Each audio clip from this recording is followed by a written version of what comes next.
strong strategy that we used for last year, which is the staging strategy on how we're funneling our pipeline of not deals, but pipeline of accounts, and we're progressing them forward so we can eventually land that meeting. One thing I did want to mention was like the correlation of how we look at our pipeline versus how AE looks at their pipeline.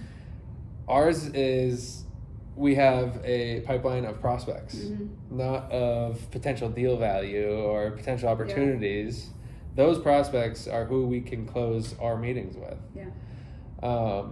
So AEs look at it very scrupulously. Like I can't waste time on deals that aren't going to get me anywhere. Just like I look at, I can't waste time on prospects that aren't going to get me anywhere.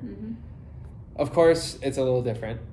There are insights into orgs that anyone can tell you, and there is value that anyone can tell you. So I'm not saying there's the perfect role, the perfect title that you have to chase for your certain software, whatever you're selling. But there is a big correlation of what we do on a daily basis is training you for that mentality of what you should be doing on your next role, especially if you're thinking about AE, where that prospecting time should be a very tight-knit process where you know exactly who's in there. So it is a tight pipeline that you know what can funnel out of it. I guess I'll leave it at that.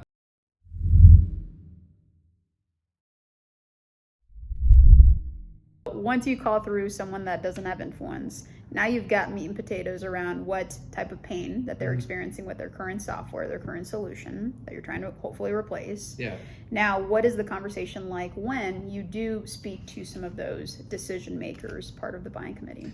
Totally. And this is where you got to lean on your top performers. You got to lean on your AEs to find what pains you do solve for. And when you find those pains, you can collaborate with someone to understand, like, okay, what's messaging around this pain point that we do land at? And what is some messaging that can go up level?